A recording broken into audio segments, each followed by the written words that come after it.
प्राचीन भारतीय इतिहास के स्रोत the source of ancient Indian history. इस वीडियो के अंतर्गत प्राचीन भारतीय इतिहास के स्रोत के संबंध में विस्तृत रूप से चर्चा की जाएगी।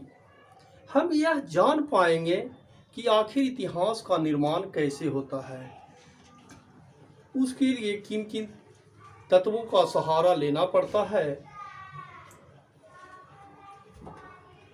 प्राचीन भारतीय इतिहास के स्रोत के रूप में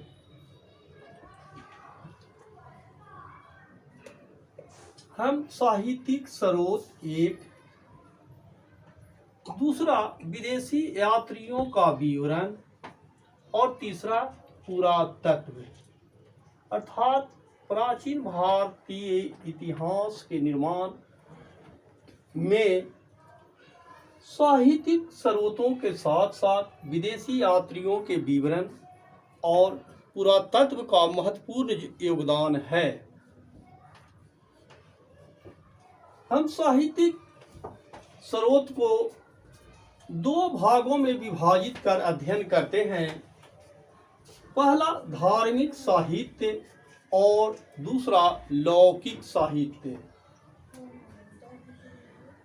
धार्मिक साहित्य के अंतर्गत मूल रूप से उन ग्रंथों को शामिल किया जाता है जो मूलतः धर्म से संबंधित होते हैं, लेकिन धर्म के विश्लेषण के दौरान सांसारिक विषय भी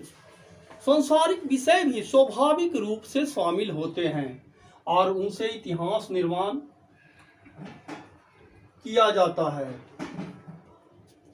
धार्मिक साहित्य में ब्राह्मण साहित्य, जैन ग्रंथ और बौद्ध साहित्य शामिल हैं। अर्थात भारतीय धार्मिक साहित्य को ब्राह्मण साहित्य, जैन ग्रंथ और बौद्ध साहित्य तीन भागों में विभाजित करके अध्ययन किया जाता है और इनके आधार पर इतिहास का निर्माण किया गया है। चूंकि उस समय प्राचीन कालीन भारत में मूलतः तीन धर्मों का ही बोलबाला था, जिसमें एक वैदिक धर्म या ब्राह्मण धर्म, दूसरा जैन धर्म और तीसरा बौद्ध धर्म था। सभी धर्मों के ऋषियों मनीषियों द्वारा या चिंतकों और लेखकों के द्वारा अपने अपने धर्म से संबंधित विभिन्न ग्रंथों की रचनाएं की गई थी और उसके अंतर्गत हमें उस समय के सामाजिक, आर्थिक, राजनीतिक एवं सांस्कृतिक परिस्थितियों का सुंदर चित्रण मिलता है। ब्राह्मण साहित्य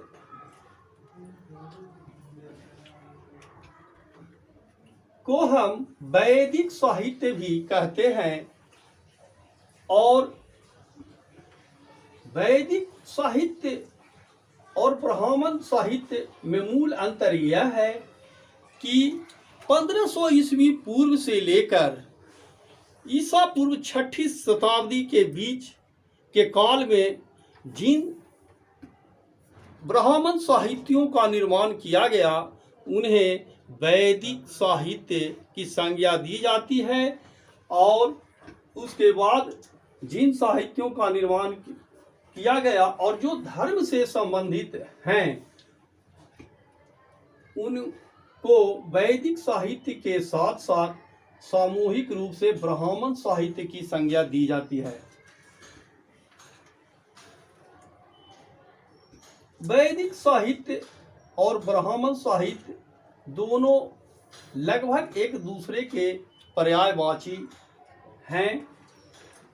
वैदिक साहित्य में वेद का स्थान सर्वोपरि है वेदों की संख्या 4 है। पहला ऋग्वेद, दूसरा सामवेद, तीसरा यजुर्वेद और चौथा अथर्ववेद। हमारे मनीषियों ने 4 प्रमुख वेदों का संकलन किया था और इन 4 वेदों का रचना काल ईसा पूर्व 15वीं शताब्दी से ईसा पूर्व 8वीं सदी के बीच मानी जाती है। वेदों को अपौरुष कहा गया है, अर्थात इसकी रचना किसी मनुष्य ने नहीं की थी, बल्कि इसका संकलन किया गया है। विभिन्न समय अंतरालों में ऋषियों मनुष्यों द्वारा अपने चिंतन के द्वारा जिन मंत्रों का निर्माण किया जाता था, उसे एक सूत्र के रूप में पिरोया जाता था और उसी को धीरे धीरे संकलित करके 4 वेदों का निर्माण किया गया। यही कारण है कि वेद को अपौरुष कहा गया है या दैवीकृत माना गया है। वेदों के संकलन कर्ता महर्षि कृष्ण द्वैपायन थे और इन वेदों के संकलन किए जाने के कारण ही उनका नाम वेद व्यास पड़ा। तो हम देखते हैं कि वेदों के संकलन कर्ता के रूप में महर्षि कृष्ण द्वैपायन वेद व्यास के नाम से प्रख्यात हुए। इन चारों वेदों का एक एक उपवेद भी हैं। ऋग्वेद का उपवेद आयुर्वेद है और यह चिकित्सा से संबंधित है। सामवेद का उपवेद गंधर्व वेद है और यह संगीत कला को समर्पित है।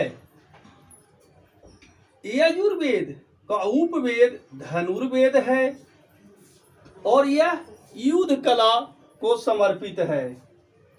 अथर्ववेद का उपवेद शिल्प वेद है और इसमें वास्तु कला से संबंधित बातों की विशद व्याख्या मिलती है। देखते हैं कि इनके उपवेदों के प्रवर्तक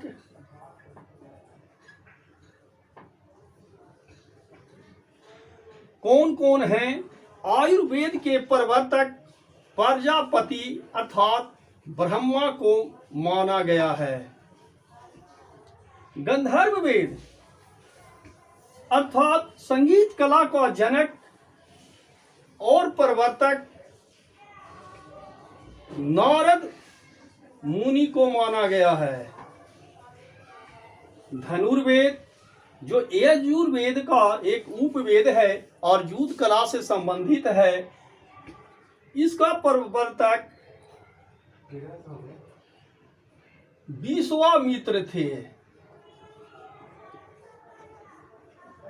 अर्थात युद्ध कला का भारत में जनक विश्वामित्र को माना जाता है।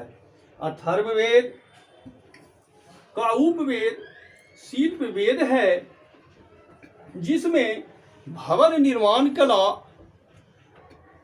का सुंदर चित्रण है और इस वेद के प्रवर्तक के रूप में विश्वकर्मा विख्यात हैं।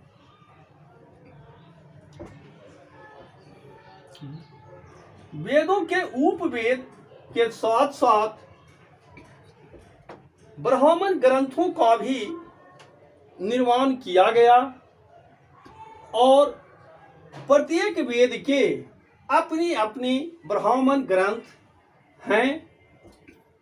ब्राह्मण ग्रंथों में हम देखते हैं कि ऋग्वेद के ऐतरेय और कौशिकी ब्राह्मण ग्रंथ प्रमुख है। सामवेद का पंचविश ब्राह्मण और टांडय ब्राह्मण ग्रंथ प्रमुख है। यजुर्वेद का शतपथ और तैत्तिरीय ब्राह्मण ग्रंथ प्रमुख है तथा अथर्ववेद का गोपथ ब्राह्मण प्रमुख है। ब्राह्मण ग्रंथों की रचना वैदिक अर्थात वेदों की रचना के तत्काल बाद की गई थी और इसके रचना के पीछे मूल उद्देश्य यह था कि वेदों के अर्थ को भली भांति समझा जा सके।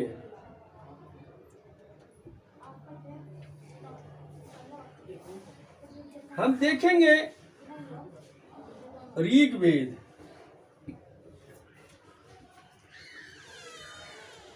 ऋग्वेद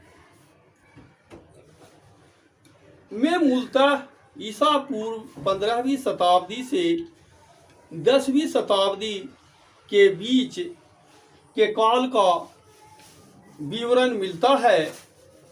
यह चारों वेद में सबसे प्राचीनतम वेद है और इस वेद के अंतर्गत प्राचीन भारत की 500 वर्षों की राजनीतिक, सामाजिक, सांस्कृतिक एवं धार्मिक और आर्थिक स्थिति का विवरण हमें मिलता है। ऋग्वेद भारत का सबसे प्राचीन साहित्यिक साक्ष्य भी है, अर्थात साहित्य के रूप में सर्वप्रथम भारत में रचना ऋग्वेद की ही की गई थी। ऋग्वेद 10 मंडलों में विभाजित है और इसमें 1028 सूक्त अर्थात गीत हैं या श्लोक हैं। जिस ऋग्वेद का प्रथम और 10वां मंडल सबसे बाद में जोड़ा गया है अर्थात नया है, जबकि दूसरा से 7वां मंडल सबसे प्राचीन है।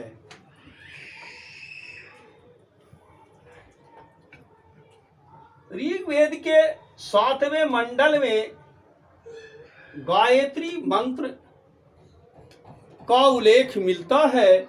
इसी ऋग्वेद के 7वें मंडल में जो आज सर्वाधिक लोकप्रिय मंत्र है, उस गायत्री मंत्र का उल्लेख 7वां मंडल में किया गया है और इसी मंडल से गायत्री मंत्र लिया गया है।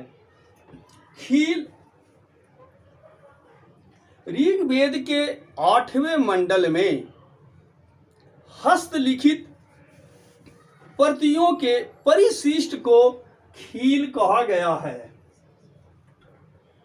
ऋग्वेद के 10वें मंडल में पुरुष सूक्त, नासदीय सूक्त, विवाह सूक्त, देवी सूक्त जैसे कई प्रमुख सूक्त हैं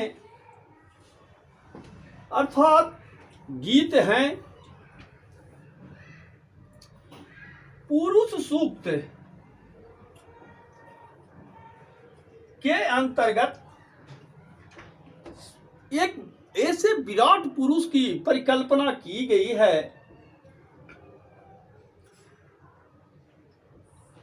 जिसके मुख से ब्राह्मण, भुजाओं से क्षत्रिय, जंघा से वैश्य और चरण से शूद्र वर्ण की उत्पत्ति मानी गई है। हम पहली बार वर्ण व्यवस्था का उल्लेख इसी पुरुष सूक्त में पाते हैं। चारों वर्ण का प्रथम चिन्ह इसी पुरुष सूक्त में दिखाई पड़ता है। नासदीय सूक्त, नासदीय सूक्त में यह स्पष्ट उल्लेख किया गया है कि हमारा वैदिक धर्म, सनातन धर्म एक निर्गुण धर्म था और एकेश्वरवाद पर आधारित था। इसके अंतर्गत यह स्पष्ट उल्लेख है कि एकम ब्रह्म अस्मि द्वितीयो नास्ति, अर्थात एकमात्र ब्रह्म मैं ही हूं, मेरे सिवा कोई दूसरा नहीं है। तो आज हम जो देखते हैं ईसाई धर्म में या मुस्लिम धर्म में जो एकेश्वरवाद की वकालत करते हैं, तो भारत में 1500 ईस्वी पूर्व ही एकेश्वरवाद की सुदृढ़ विचारधारा का निर्माण हो चुका था और वह ऋग्वेद के 10वें मंडल के नासदीय सूक्त में स्पष्ट रूप से मिलता है। इसी प्रकार हम देखते हैं कि देवी सूक्त में भी महिलाओं का महिमा मंडन किया गया है और महिलाओं को एक प्रतिष्ठित और सम्मानजनक समाज में स्थान दिया गया है।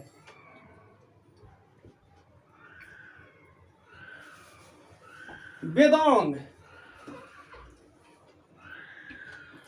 वेद जोड़ अंग अर्थात वेदांग, उपनिषद वेदों की रचना के तत्काल बाद वेदांग का निर्माण किया गया।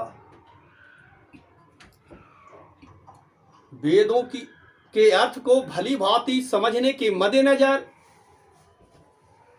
6 वेदांगों का निर्माण किया गया, जिसमें पहला शिक्षा, दूसरा निरुक्त, तीसरा व्याकरण, चौथा छंद, पांचवा ज्योतिष। शिक्षा, व्याकरण, निरुक्त, छंद, ज्योतिष आदि प्रमुख हैं। और छठा कल्प है। शिक्षा, कल्प, व्याकरण, निरुक्त, छंद और ज्योतिष। इनके निर्माण का मूल उद्देश्य यह था कि लोग वेदों का सही ढंग से अध्ययन कर सके, सही ढंग से उसका उच्चारण कर सके, सही ढंग से संस्कृत भाषा पर लोगों का पकड़ हो, और ताकि वेदों में उल्लिखित मंत्रों का सही ढंग से उच्चारण किया जाना और व्याख्या किया जाना संभव हो सके। आरण्यक,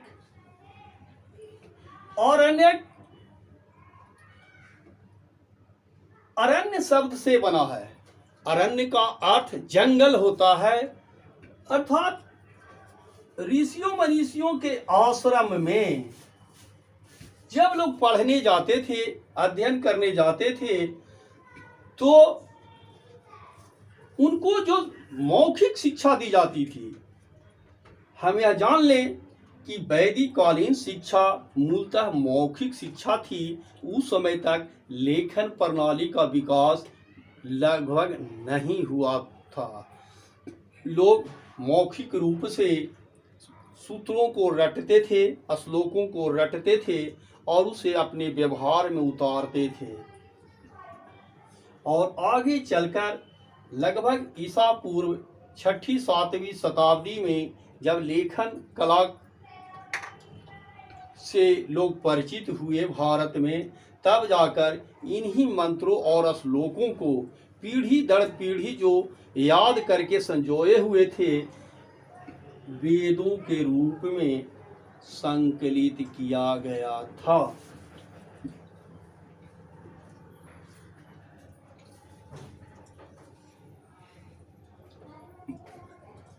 सामवेद,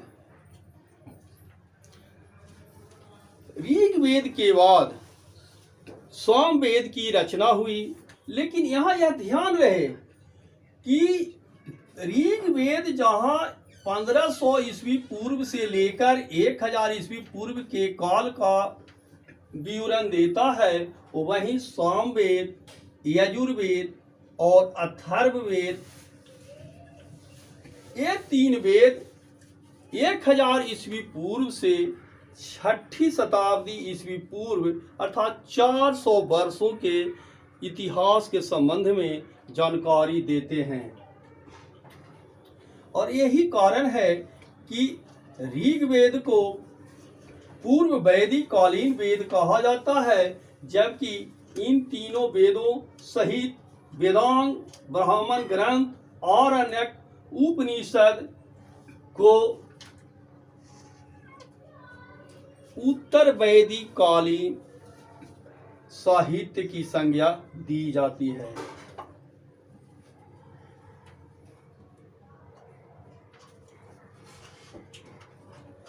उपनिषद उपनिषद का अर्थ होता है समीप बैठकर चिंतन मनन करना, अध्ययन करना। उपनिषद आरण्यक का ही परिष्कृत और विकसित रूप है। उपनिषदों की कुल संख्या 108 है। हमें भारतीय दर्शन का शुरुआत बिंदु यद्यपि कि आरण्यकों में ही मिलते हैं, लेकिन उसका परिपक्व रूप उपनिषद में मिलते हैं।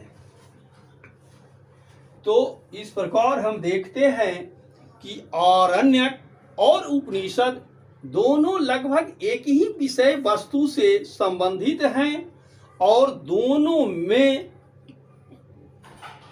दार्शनिक और आध्यात्मिक विचारों पर चिंतन मनन किया गया है। उपनिषद के अंतर्गत ब्रह्म विद्या पर विस्तार पूर्वक चर्चा की गई है, इसीलिए इसे ब्रह्म विद्या भी कहा जाता है।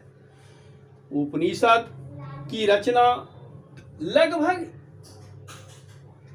ईसा पूर्व 8वीं शताब्दी से लेकर 6ठी शताब्दी के बीच मानी जाती है और यही कारण है कि इसे वेदांत भी कहा जाता है। यानी कि उपनिषद की रचना वैदिक साहित्य के या वैदिक काल के सबसे अंत में की गई थी। यही कारण है कि उपनिषद को वेदांत भी कहा जाता है।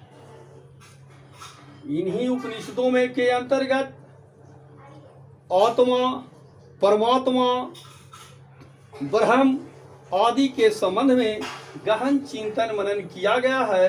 आज जो हमारा धार्मिक, दार्शनिक और आध्यात्मिक जो विचारधाराएं हैं, उसका शुरुआत बिंदु यही था। यानी कि भारतीय दर्शन का मूल आधार उपनिषद ही है। रामायण भारत में वैदिक साहित्यों के बाद 2 प्रमुख महाकाव्यों की रचना की गई, जिसमें रामायण और महाभारत प्रमुख हैं। रामायण की रचना अर्थात आदि रामायण की रचना महर्षि वाल्मीकि ने की थी और इसकी रचना काल ईसा पूर्व 4ठी सदी माना जाता है। रामायण में शुरुआती दौर में मूलतः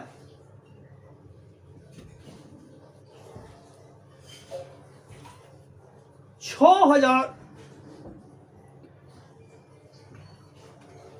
श्लोक थे, लेकिन धीरे धीरे बढ़कर वर्तमान में आज 24,000 श्लोक हैं।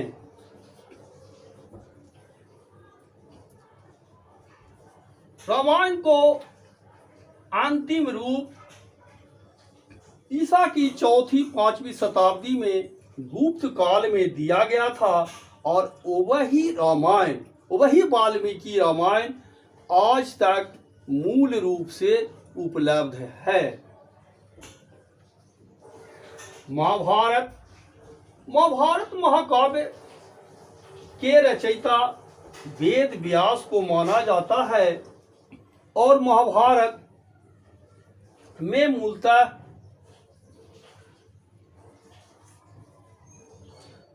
8800 श्लोक थे जो बढ़कर 24,000 हुआ और आगे चलकर धीरे धीरे यानी कि गुप्त काल तक आते आते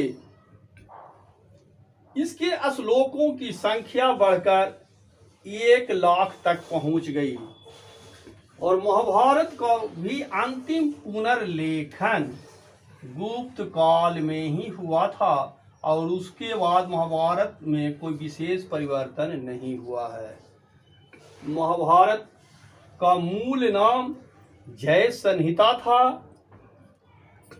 उसके बाद उसका नाम भारत पड़ा और अंततोगत्वा वर्तमान में उसे सतसहस्त्री संहिता अर्थात 1 लाख श्लोकों वाला ग्रंथ या महाभारत कहा जाता है। स्मृति का अर्थ धर्मशास्त्र होता है। प्राचीन कालीन भारत में ईसा पूर्व 2री शताब्दी से लेकर ईसा की 4थी शताब्दी के बीच विभिन्न स्मृति ग्रंथों की रचनाएं की गई थी और इनके रचनाकार में महाराज मनु, नारद, याज्ञवल्क्य, कात्यायन, बृहस्पति आदि प्रमुख थे। जिन जिन मनीषियों और दार्शनिकों ने धर्म और समाज से संबंधित नियमों, आदर्शों और व्यवहारों को एक रचना के रूप में पिरोया, उनके नाम पर ही उनकी रचनाओं का नाम रखा गया। जैसे मनु ने जो रचना की उसका नाम मनु स्मृति रखा गया, नारद ने जो रचना की उसका नाम नारद स्मृति रखा गया। इसी प्रकार याज्ञवल्क्य, बृहस्पति, कात्यायन आदि कई विद्वानों और चिंतकों ने विभिन्न स्मृतियों की रचना की। स्मृति को धर्मशास्त्र भी कहा जाता है और यद्यपि की स्मृतियां मूलतः